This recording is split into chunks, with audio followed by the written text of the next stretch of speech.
श्री शिवाय नमस्तुभ्यम।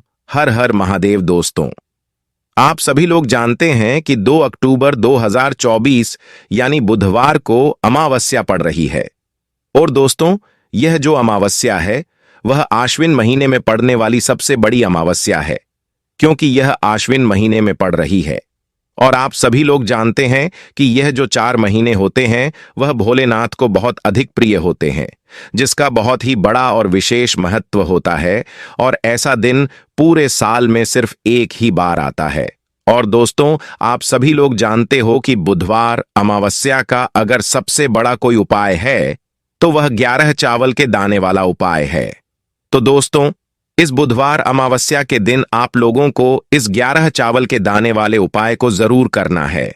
बहुत सारे लोग होंगे जिन लोगों ने इस उपाय को ना किया हो, मतलब पूरा साल निकल गया, उन्होंने किसी भी दिन इस 11 चावल के दाने वाले उपाय को ना किया हो। पर दोस्तों, 2 अक्टूबर बुधवार अमावस्या के दिन आपके पास एक आखिरी मौका बचा हुआ है। तो इस दिन आप लोगों को इस वाले उपाय को जरूर कर लेना है।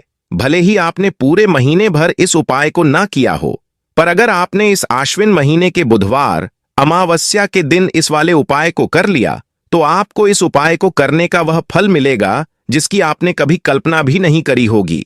इसीलिए आप लोग इस वाले उपाय को एक बार जरूर कर लेना, ताकि आप लोगों के हाथ से यह मौका ना जा सके और आपको इस उपाय को करने का फल मिल सके। दोस्तों, यह उपाय पंडित जी ने अपनी अभी की ही श्री शिव महापुराण की कथा में बताया है। जिस उपाय को आज हम आपको बहुत अच्छे से समझाने वाले हैं। इस वीडियो को देखने के बाद इस उपाय को समझने के लिए आपको कोई और वीडियो को देखने की जरूरत नहीं पड़ेगी। तो चलिए दोस्तों, उपाय को शुरू करते हैं। देखिए, यह उपाय इस आश्विन महीने के बुधवार अमावस्या के दिन इतना खास होता है, इतना महत्वपूर्ण होता है। देखा गया है कभी कभी बड़े बड़े पूजा पाठ अनुष्ठान से जो मनोकामना पूर्ण नहीं होती है, वह आश्विन महीने के बुधवार अमावस्या के दिन एक छोटे से उपाय करने से ही आपकी मनोकामना पूर्ण हो जाती है।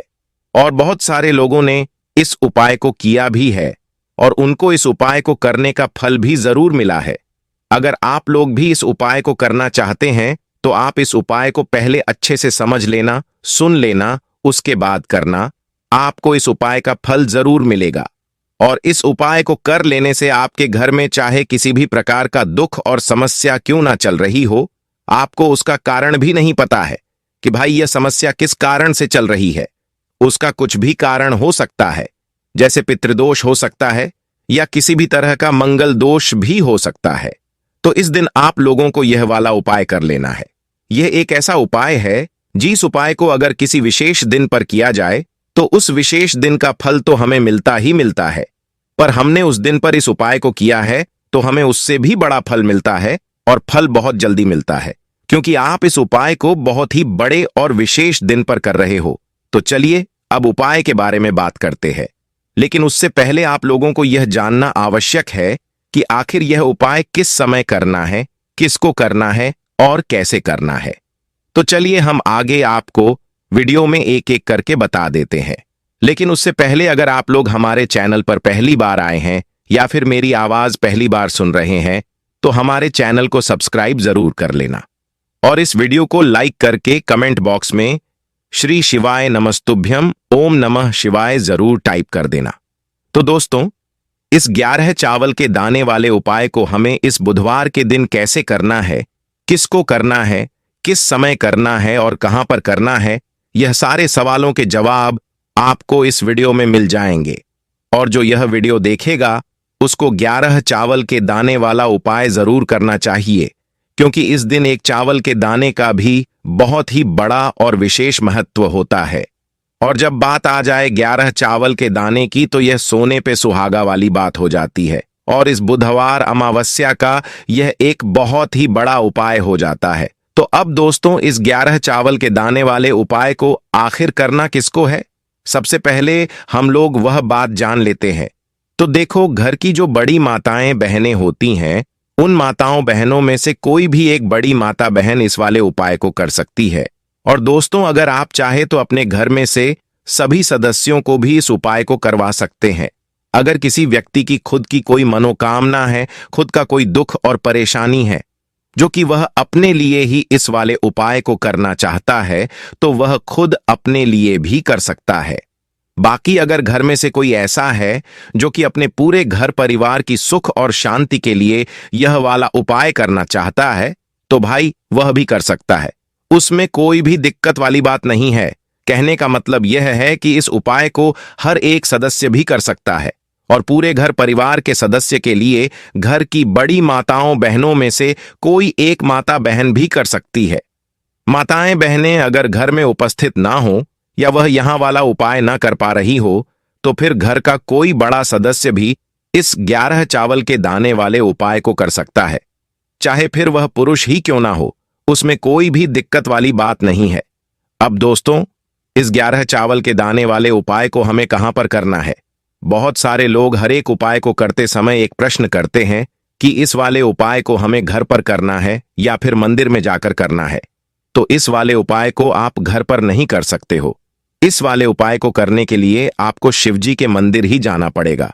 उसके बाद में दोस्तों, इस उपाय को लेकर जो अगला प्रश्न निकल कर आता है वह यह आता है कि आखिर इस उपाय को हमें किस समय करना है? सुबह के समय करना है कि शाम के समय करना है? तो देखो, इस वाले उपाय को आप लोग सुबह के समय भी कर सकते हो और शाम के समय प्रदोष काल में भी कर सकते हो। अब अगर आप पूछो कि भाई इस 11 चावल के दाने वाले उपाय को करने का सबसे उत्तम समय कौन सा रहेगा, तो हम आपसे बस यही कहेंगे कि इस उपाय को आप सुबह के समय करेंगे तो ज्यादा बेहतर होगा। बाकी अगर प्रदोष काल शाम के समय भी करेंगे तो भी अच्छा होगा, उसमें कोई भी दिक्कत वाली बात नहीं है। तो अब दोस्तों, जो अगली सबसे बड़ी और महत्वपूर्ण बात आती है वह यह आती है कि सुबह अगर हम उपाय को करेंगे तो हमें कितने बजे से लेकर कितने बजे तक के बीच में करना है, और शाम के समय प्रदोष काल में करेंगे तो हमें कितने बजे से लेकर कितने बजे के बीच में करना है। तो देखो, सुबह जितनी जल्दी हो सके आप उपाय को करने की कोशिश करना। बाकी अगर किसी कारणवश लेट भी हो जाओ, थोड़ी देर भी हो जाए, तो 10 या 11 बजे तक भी आप उपाय कर लेना, पर 12 बजे से ज्यादा देरी ना हो, इस बात का ध्यान रखना। उसके बाद में दोस्तों, अगर शाम के समय प्रदोष काल की बात करें, प्रदोष काल का जो समय होता है वह शाम के 6 बजे से शुरू हो जाता है। मतलब शाम के 6 बजे से लेकर 7 बजे के बीच का जो समय होता है, यह समय प्रदोष काल का समय होता है। पर अभी जो मौसम चल रहा है, इस मौसम में शाम बहुत देरी से होती है, तो आप इस उपाय को 7 से 8 बजे के बीच में भी कर सकते हो। मतलब शाम के 6 बजे से रात 8 बजे के बीच में आप कभी भी इस वाले उपाय को कर सकते हो, उसमें कोई भी दिक्कत वाली बात नहीं है। अब दोस्तों, यहां पर इस उपाय को लेकर एक और सबसे बड़ी बात यह निकल कर आती है कि इस 11 चावल के दानों को हमें लेना कहां से होता है, और हमें इस उपाय को करने के साथ में क्या और कुछ भी सामग्री ऐसी होती है जो शिवजी के मंदिर लेकर जानी पड़ती है। तो देखो, यहां पर हम आपको बता दें, सबसे पहले आप लोग यह जान लो कि यह जो 11 चावल के दाने वाला उपाय है, सिर्फ और सिर्फ आप उपाय की सामग्री लेकर कभी भी शिवजी के मंदिर मत जाना, क्योंकि हमें भगवान के सामने यह नहीं दर्शाना है कि अगर हम भगवान शिवजी के मंदिर आए हैं तो अपने फायदे के लिए आए हैं। तो इसलिए जो भी पूजन सामग्री है उपाय सामग्री है। 11 चावल के दाने, इसके साथ में आपको पूजन सामग्री भी जरूर लेकर जाना है। देखो, अगर सुबह के समय उपाय कर रहे हो तो सीधी सी बात है, 1 लोटा जल तो आप लेकर जाओगे ही जाओगे। वहीं 1 लोटा जल अगर मिट्टी का जल हो तो बहुत अच्छा रहेगा। मिट्टी का जल कैसे बनाया जाता है, इसके लिए हमने पहले से बहुत सारी वीडियो बना दी है। आपके पास इस दिन एक आखिरी मौका रहेगा शिवजी पर मिट्टी का जल चढ़ाने का और उपाय को करने का। तो इसलिए इस दिन हो सके तो मिट्टी का जल चढ़ाना। इसलिए अपने साथ में कम से कम 1 लोटा जल तो आपको लेकर जाना ही जाना है। अगर मिट्टी का जल नहीं है तो घर का जल भी आप इस्तेमाल कर सकते हो। इसके अलावा जो भी पूजन सामग्री है, देखो, यह आपके 11 चावल के दाने अलग रहेंगे और जो आपकी पूजन सामग्री रहेगी वह अलग रहेगी। पूजन सामग्री में आप जो भी चीज लेकर जाना चाहे वह लेकर जा सकते हैं। बेलपत्र भी लेकर जा सकते हैं, उसमें कोई भी दिक्कत वाली बात नहीं है। वहीं अगर हम शाम के समय की बात करें तो शाम के समय शिवजी पर जल नहीं चढ़ता है, इसीलिए शाम के समय आप लोग एक दीपक तैयार कर लें, जो कि गोल बाती का, आटे का, शुद्ध देसी गाय का घी का होगा। इस बात का आप लोगों को ध्यान रखना है। और इस दीपक को आपको घर से जलाकर नहीं लेकर जाना है, भगवान शिवजी के मंदिर में जाकर ही जलाना है। इस बात का भी आप लोगों को ध्यान रखना है। अब दोस्तों, यहां पर हमें इस बात को समझना है कि ये 11 चावल के दाने हमें कहां से लेने हैं। क्या हमें दुकान से लेकर आने हैं, या हमें अपने घर से लाने हैं, या कहां से लेकर आने हैं और कौन से चावल लेने हैं, क्योंकि चावल भी बहुत प्रकार के होते हैं। तो देखो, इन सभी सवालों के जवाब आप लोग एक बात में सुन लो कि भाई ये जो उपाय है, इस उपाय में आपको ये नहीं देखना है कि भाई कौन से चावल है कौन से चावल नहीं है। बस जो भी चावल ले रहे हो वह चावल का दाना साबुत होना चाहिए, टूटा हुआ नहीं होना चाहिए, कटा पीटा नहीं होना चाहिए। यह बात का आपको ध्यान रखनी है।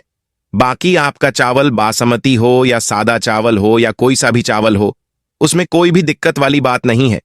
तो सीधी सी बात है कि आपके घर के रसोई घर में जहां पर आप भोजन बनाते हो, वहां पर जो भी चावल आपके उपस्थित हो, उन चावलों में से अपनी एक कटोरी भर लेना या एक मुट्ठी चावल अलग से निकाल कर रख लेना, क्योंकि हम 11 चावल ही यहां पर इस उपाय में लेने वाले हैं। तो हमें यह चावल के दाने गिनकर निकालने पड़ेंगे। इस बात का आप लोगों को ध्यान रखना है। तो अपने उस चावल की कटोरी में से या चावल में से 11 ऐसे चावल के दाने आप लोग निकाल लो जो कि टूटे हुए ना हो, कटे पीटे ना हो, जिनमें कोई दाग ना लगा हुआ हो। अच्छे साबुत 11 चावल के दाने आप लोग निकाल कर रख लो और इन्हें किसी भी एक कागज की पुड़िया में या किसी एक छोटी सी कटोरी में आप लोग रख लो, ताकि यह सुरक्षित रहे। आपके एक भी चावल का दाना इधर उधर ना हो और आपका उपाय भी पूरा अच्छे से हो जाए। तो भाई, जैसे ही आपके उपाय की जो सामग्री है, 11 चावल के दाने तैयार हो जाते हैं, उसके बाद में आपको जो भी अपनी पूजन सामग्री है, सुबह के समय कर रहे हो तो एक लोटा जल या पूजन सामग्री जो लेकर जाना चाहो उसकी भी तैयारी कर लेना। और शाम के समय जा रहे हो तो अपना जो दीपक है उसे तैयार कर लेना। और उपाय को करते समय शुद्धता का विशेष रूप से ध्यान रखना। सुबह स्नान करने के बाद ही आप लोग उपाय को करने की तैयारी करना। उसके बाद अगर शाम के समय की बात करें तो शाम के समय आपको स्नान करने की जरूरत नहीं है, पर शुद्धता का ध्यान रखना है। शाम के समय प्रदोष काल में आप हाथ मुंह धोकर भी इस वाले उपाय को कर सकते हैं। इसमें कोई दिक्कत वाली बात नहीं है। तो आप अपने उपाय की पूरी सामग्री तैयार करके अपने घर के पास में जहां पर शिव जी का मंदिर हो वहां पर पहुंच जाए। सबसे पहले शिव मंदिर में जाकर आप लोगों को उपाय नहीं करना है। पहले भगवान के दर्शन करने हैं, भगवान से आशीर्वाद प्राप्त करने हैं, फिर शिव जी के शिवलिंग के पास में आना है। शिवलिंग के पास में आने के बाद आप जो पूजन सामग्री लेकर आए हुए हैं, जैसे कि सुबह गए हुए होंगे तो एक लोटा जल और जो भी पूजन सामग्री लेकर आए हैं, आप उससे भगवान शिव जी की पूजा कीजिए। सबसे पहले तो एक लोटा जल ही चढ़ेगा, फिर आपको एक बेलपत्र श्री शिवाय नमस्तुभ्यं का जाप करते हुए शिवलिंग पर चढ़ा देना है। उसके बाद में आपकी पूजन सामग्री चढ़ेगी। उसके बाद अगर आप शाम के समय इस उपाय को कर रहे हो तो अपने साथ में कम से कम एक दीपक जो गोल बाती का है, जो आप अपने साथ में लेकर गए हो, उस दीपक को मंदिर में जाकर अपनी माचिस से जलाना है और उस दीपक को शिवलिंग के पास में रखना है। इस दीपक को रखने के बाद ही आप लोगों को अपना यह वाला उपाय शुरू करना है और दीपक को ज्यादा पास में मत रखना। वैसे भी गर्मी पड़ रही है, भगवान शिव जी को आंच नहीं लगनी चाहिए। तो भाई, जैसे ही आपकी पूजा अर्चना हो जाती है, आप भगवान शिव जी को प्रसन्न कर लेते हैं।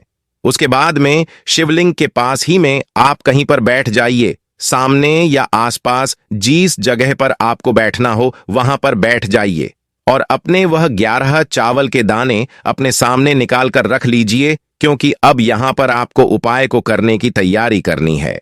और इस तरीके से जब आप उपाय करेंगे, पूजा अर्चना करने के बाद, तो आपको उपाय का फल बहुत जल्दी और बहुत बड़ा मिलेगा। तो अपने 11 चावल के दाने आप सामने निकाल कर रख लेना और यह जो उपाय है यह आपकी सीधे हाथ की हथेली से होगा, इसीलिए इस बात का भी विशेष रूप से ध्यान रखना है। तो सीधे हाथ की हथेली का प्रयोग करके ही आप लोग इस वाले उपाय को करना। आपके सामने जो भी कागज की पुड़िया है उसको खोल कर रख लो, या कटोरी है तो उसे अपने सामने रख लो और अपने वह 11 चावल के दाने निकाल लो। उसके बाद में दोस्तों, अब शिवलिंग आपके सामने होगी तो आपको वह 11 चावल के दाने एक एक करके आपको शिवजी के शिवलिंग के ऊपर चढ़ाना है। आपको चावल के दाने अपनी हथेली से शिवलिंग के ऊपर चढ़ाने हैं। भले ही फिर वह अपने आप जलाधारी पर गिर जाए या वहीं पर गिर जाए, उसमें कोई दिक्कत वाली बात नहीं है। पर आप शिवलिंग के ऊपर ही चढ़ाओ। तो आपको क्या करना है? आपको अपना पहला चावल का दाना उठाना है, श्री शिवाय नमस्तुभ्यम बोलना है और शिवलिंग पर चढ़ा देना है। इसी तरीके से दूसरा चावल का दाना उठाना है, श्री शिवाय नमस्तुभ्यम बोलना है और शिवलिंग पर चढ़ा देना है। और फिर तीसरा चावल का दाना उठाना है, श्री शिवाय नमस्तुभ्यम बोलना है और शिवलिंग पर चढ़ा देना है। इसी प्रकार से आपको पूरे 11 चावल के दाने एक एक करके शिवजी के शिवलिंग के ऊपर चढ़ाने हैं और हर एक चावल के दाने को चढ़ाते समय श्री शिवाय नमस्तुभ्यम जरूर बोलना है। उसके बाद में ही यह चावल का दाना आपको शिवलिंग के ऊपर चढ़ाना है। जैसे ही आपके 11 चावल के दाने शिवलिंग के ऊपर चढ़ जाते हैं, उसके बाद में आपको भगवान से अपनी मनोकामना बोलनी है। मनोकामना भी कब बोलनी है? जब आपका 11वां चावल का दाना आपके सीधे हाथ की हथेली में हो और आप उसे चढ़ाने के लिए जा रहे हो, तभी आपको श्री शिवाय नमस्तुभ्यम बोलकर उस आखिरी चावल के दाने को शिवलिंग के ऊपर चढ़ा देना है और फिर भगवान से अपनी वह मनोकामना बोल देना, जिस मनोकामना के लिए आप लोग अपना ये वाला उपाय कर रहे हो। जिस भी दुख और परेशानी के लिए आप लोग अपना ये वाला उपाय कर रहे हो, उसके बाद में जैसे ही आप अपनी मनोकामना बोल देते हो, आपका यह वाला उपाय पूरा हो जाता है। पर दोस्तों, उपाय को करने के बाद आप लोगों को 2 मिनट भगवान शिवजी के मंत्र का जाप जरूर करना है और मंत्र का जाप करने के बाद भगवान से एक और बार अपनी मनोकामना के लिए या अपने जो भी दुख और परेशानी है उसके लिए प्रार्थना करनी है। इसके बाद में आप लोग भगवान को देखकर, भगवान से प्रार्थना करके, उनसे आशीर्वाद लेकर वहां से उठ सकते हैं और अपने घर पर जा सकते हैं। बस दोस्तों, यहां पर यह वाला उपाय पूरा हो जाता है।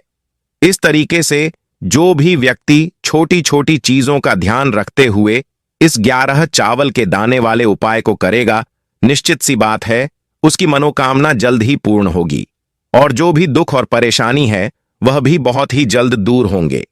तो दोस्तों, अगर आपको हमारी यह वीडियो पसंद आई हो तो इस वीडियो को लाइक और चैनल को सब्सक्राइब जरूर करें। हर हर महादेव। ओम नमः शिवाय।